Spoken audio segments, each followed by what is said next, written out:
अस्सलामुअलैकुम। उम्मीद करता हूँ आप सब खैरियत से होंगे, अपना ख्याल रख रहे होंगे, अपनी स्टडीज़ को फॉरवर्ड ले जा रहे होंगे। आज की ये जो वीडियो है ये स्पेशली सेकेंड ईयर से रिलेटेड है और आज इस वीडियो के अंदर हम लोग कवर करने वाले हैं रिव्यू क्वेश्चंस या समझ लो साइंटिफिक रीजंस आमतौर पे स्टूडेंट्स कहते हैं। तो हम लोग आज जो है वो रिव्यू क्वेश्चंस कवर करने वाले हैं चैप्टर नंबर 11 हीट के।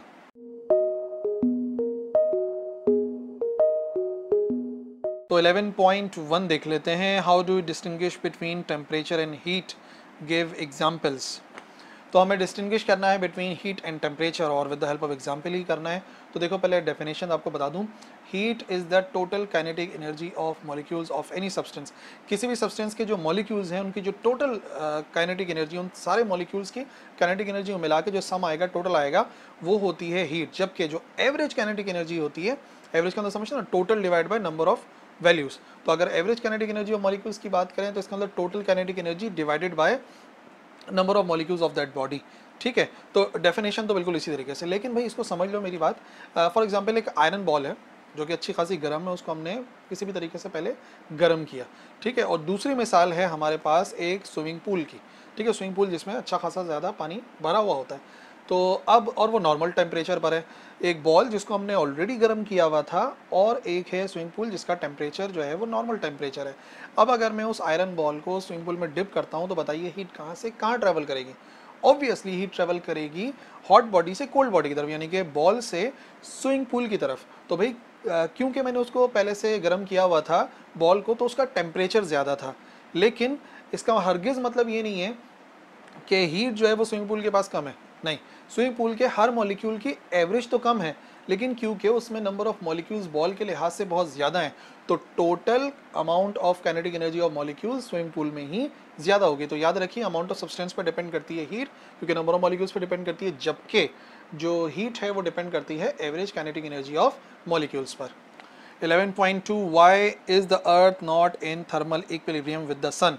हमारी जो अर्थ है वो थर्मल इक्विलिब्रियम में क्यों नहीं है सन के साथ।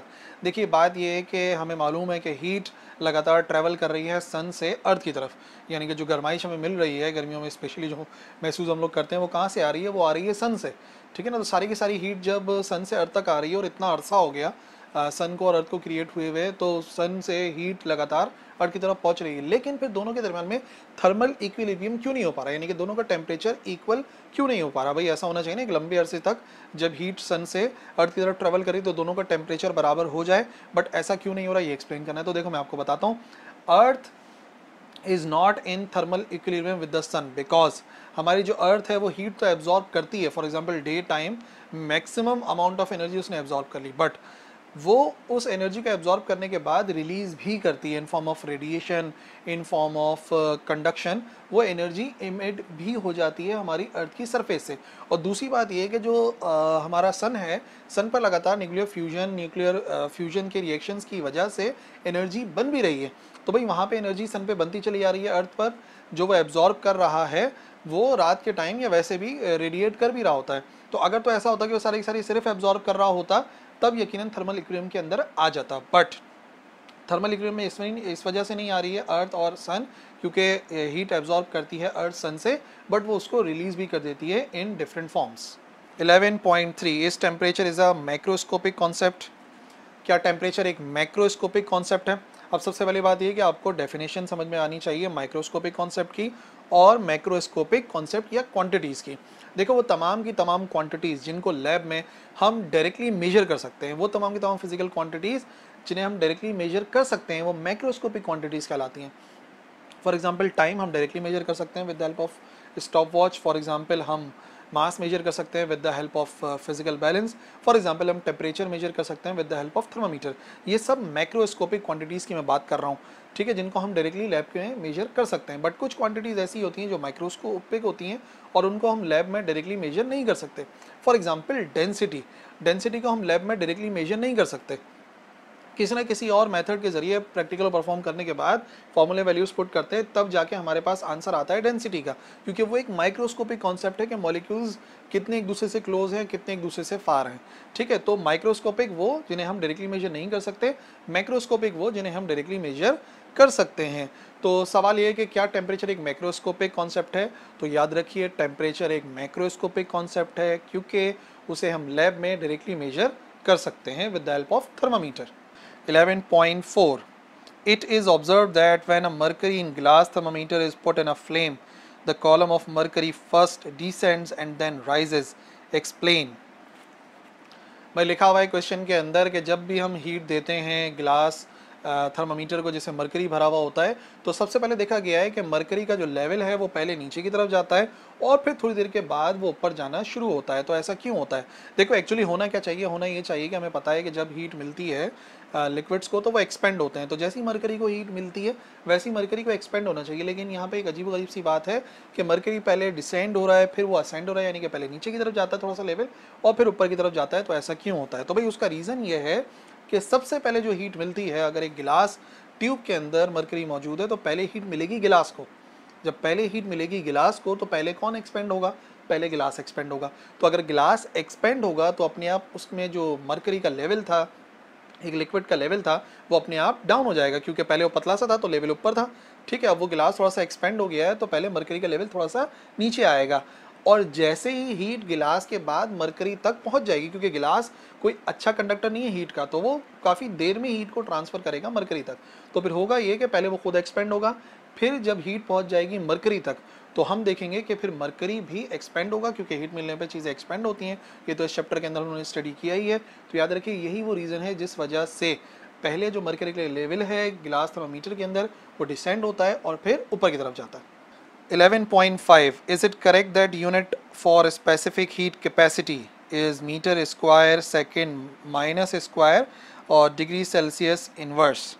तो इसके लिए चलते हैं वाइट बोर्ड की तरफ। तो देखो हमारे पास स्पेसिफिक हीट का फॉर्मूला तो पता है, delta Q divide by M delta T होता है, जहाँ पे डेल्टा क्यू जो है वो अमाउंट ऑफ हीट है, एम जो है वो मास है और डेल्टा टी है चेंज इन टेम्परेचर। तो अगर हम फॉर्मूले बनाना चाहें ऐसा यूनिट इस फॉर्मूले की मदद से, तो हीट का ऐसा यूनिट होता है जूल, तो यहाँ पे आ जाएगा जूल, और मास का यूनिट होता है किलोग्राम, तो किलोग्राम, और बाकी डिग्री सेल्सियस, क्योंकि यूनिट फाइनल डिग्री सेल्सियस वाला था तो हमने सेल्सियस ही लिख दिया है यहाँ पर। ठीक है, जूल खुद बराबर होता है न्यूटन इंटू मीटर के, तो जूल की जगह पे न्यूटन इंटू मीटर आ गया, और न्यूटन खुद बराबर होता है किलोग्राम मीटर पर सेकेंड स्क्वायर के।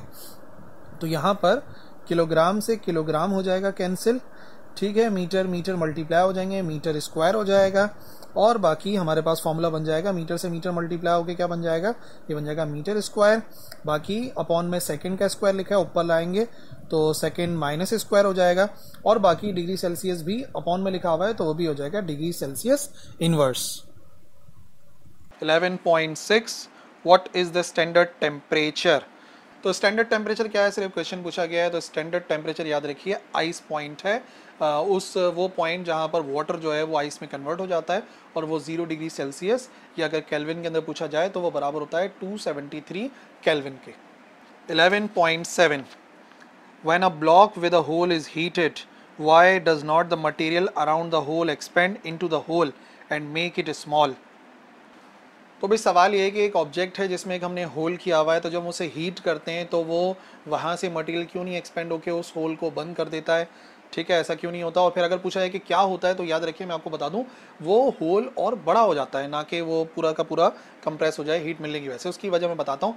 देखो जब हम हीट देते हैं किसी भी सब्सटेंस को, एक ऑब्जेक्ट को जिसमें होल भी है, तो बात यह है कि उस पूरे मटेरियल का जो कोफिशिएंट ऑफ लीनियर एक्सपेंशन है वो कांस्टेंट होता है, कि जैसा होता है। तो जब भी हम हीट देते हैं तो उस लीनियर कोफिशिएंट की वजह से जो एक्सपेंशन होती है वो हर डायरेक्शन में होती है, ना कि उस होल वाली डायरेक्शन के अंदर होगी। तो जो ऑब्जेक्ट है वो हर तरफ से एक्सपेंड होगा। तो जो ऑब्जेक्ट जिसके अंदर दरमियान में एक होल था, अगर वो हर तरफ से एक्सपेंड होगा तो नतीजा आप देखेंगे कि वो होल छोटा होने के बजाय मैग्नीफाई हो जाएगा। और उसका सिंपल सा रीज़न यही है कि जब भी हम हीट देते हैं तो एक्सपेंशन किसी एक डायरेक्शन में नहीं होती, बल्कि वो ओवरऑल हर डायरेक्शन के अंदर होती है। 11.8 A thermometer is placed in direct sunlight. Will it read the temperature of air or the sun or something else? एक थर्मामीटर को हमने रख दिया डायरेक्ट सनलाइट में, तो बताइए वो किस चीज़ का टेम्परेचर मेजर करता है? वो टेम्परेचर मेजर करता है सन का, एयर का, या इर्द गिर्द कुछ चीज़ों का। तो याद रखिए अगर हम इस तरीके से थर्मामीटर को रख देते हैं इन डायरेक्ट सनलाइट, तो बस वो अपनी सराउंडिंग्स के टेम्परेचर की वजह से जो भी काम करेगा वो अपने सराउंडिंग्स के टेम्परेचर की वजह से करेगा। याद रखिए सराउंडिंग्स के टेम्परेचर की वजह से, ना वो सन के करीब है तो सन के टेम्परेचर की वजह से भी नहीं करेगा, और ना ही हम ये कह सकते हैं कि वो एयर के टेम्परेचर की वजह से करेगा। बस ये कि जो भी चीज़ उसके सराउंडिंग में होगी, अगर उसको हमने किसी सरफेस के ऊपर रखा हुआ है, फॉर एग्जांपल एक गिलास की सरफेस पे रखा है, फॉर एग्जांपल एक वुड की सरफेस पे रखा हुआ है, तो वो उस सराउंडिंग्स की हीट को शो करेगा, ना कि डायरेक्ट सनलाइट को। 11.9 Will 1 kilogram of hydrogen contain more atoms than 1 kilogram of lead? Explain. सवाल ये है कि हमारे पास 1 किलोग्राम हाइड्रोजन है और 1 किलोग्राम लेड है, तो जो नंबर ऑफ एटम्स हैं वो किस में ज़्यादा होंगे? तो याद रखिए नंबर ऑफ एटम्स हाइड्रोजन में ही ज़्यादा होंगे। क्यों ज़्यादा होंगे? क्योंकि याद रखिए जो हाइड्रोजन का एटॉमिक मास है वो लेड के लिहाज से कम है, ठीक है, 207 टाइम्स कम है, लेकिन 1 किलोग्राम होने के लिए, अब एक के एटम है वो बहुत ही लाइटर एटम्स हैं, एक के एटम्स हैं वो हैं ही हैवियर, तो कम एटम्स लगेंगे लेड को 1 किलोग्राम बनने के लिए, और एयर के एटम्स क्योंकि लाइटर हैं तो बहुत सारे एटम्स को जमा होना पड़ेगा 1 किलोग्राम होने के लिए। तो याद रखिए अगर हमारे पास हाइड्रोजन 1 किलोग्राम है और लेड 1 किलोग्राम है, तो याद रखिए 1 किलोग्राम हाइड्रोजन में लेड के लिहाज से बहुत ज़्यादा एटम्स मौजूद होंगे। 11.10 The pressure in a gas cylinder containing hydrogen will leak more quickly than if it is containing oxygen. Why? तो एक ऐसा गैस सिलेंडर जिसके अंदर हाइड्रोजन फिल हुई हुई है, उसका जो प्रेशर है वो जल्दी लीक होगा एज कम्पेयर टू ऑक्सीजन। तो भाई उसका आंसर है यस, हाइड्रोजन जो है वो ऑक्सीजन के लिहाज से 16 गुना लाइटर है, यानी कि उसके जो एटम्स हैं वो लाइटर हैं। और याद रखिए जो मॉलिक्यूलर मास क्योंकि हाइड्रोजन कम है ऑक्सीजन के लिहाज से, इस वजह से याद रखिए जो रेट ऑफ डिफ्यूजन है वो डिपेंड करता है इन्वर्सली मॉलिक्यूलर मास पर।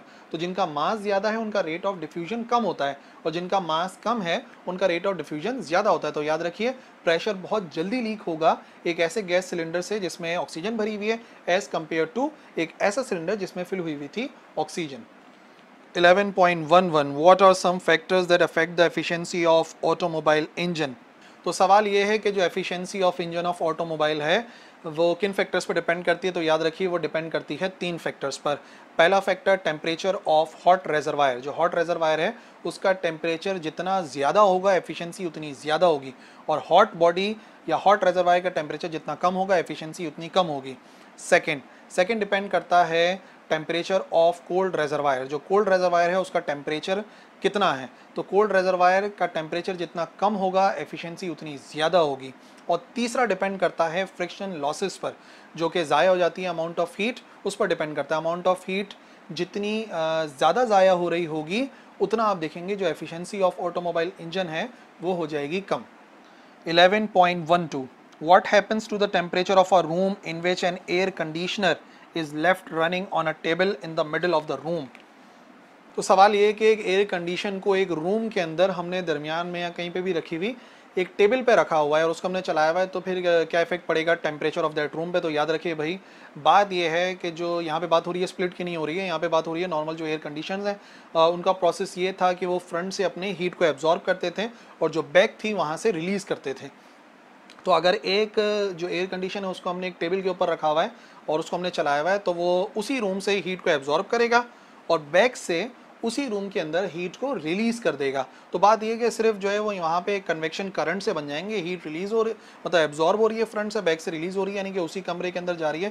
तो नतीजे में आप देखेंगे ऐसा करने से जो टेम्परेचर है उस रूम का वो कम नहीं होगा, यानी कि ऐसे एयर कंडीशन को इस्तेमाल करके हम कमरे को ठंडा नहीं कर सकते। अच्छा, इसी से मिलता जुलता एक और साइंटिफिक रीज़न भी बन सकता है कि क्या एक रूम के अंदर एक रेफ्रिजरेटर रखा हुआ है, उसके डोर को ओपन करके हम कमरे को ठंडा रख सकते हैं? तो भाई उसका भी यही आंसर है, हम नहीं कर सकते। रेफ्रिजरेटर भी बिल्कुल इसी तरीके से करता है कि जो उसका इनर कंपार्टमेंट होता है वहाँ से हीट को एब्जॉर्ब करता है और बैक से जो है वो रिलीज़ कर देता है। तो अगर एक कमरे के अंदर एक रेफ्रिजरेटर रखा हुआ है, मैंने दरवाज़ा खोल दिया, तो वो उसी कमरे से हीट को एब्जॉर्ब करेगा और बैक से रिलीज़ करेगा।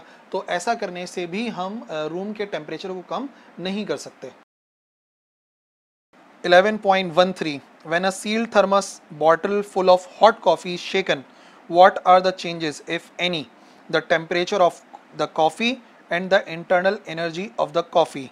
तो सवाल ये है कि एक थर्मस फ्लास्क के अंदर कॉफ़ी है और उसको हम शेक करते हैं, तो शेक करने की वजह से क्या असर पड़ेगा टेम्परेचर के ऊपर और इंटरनल एनर्जी के ऊपर। तो मैं आपको बता दूं दोनों चीज़ें बढ़ जाएंगी। बात यह है कि जो थर्मस फ्लास्क है उसमें से हीट बाहर इमिट नहीं हो सकती और हीट अंदर भी नहीं जा सकती, लेकिन जब मैं उसको शेक करूंगा तो शेक करने की वजह से जो मेरे हाथ की काइनेटिक एनर्जी है वो कहीं ना कहीं तो कन्वर्ट होगी ना।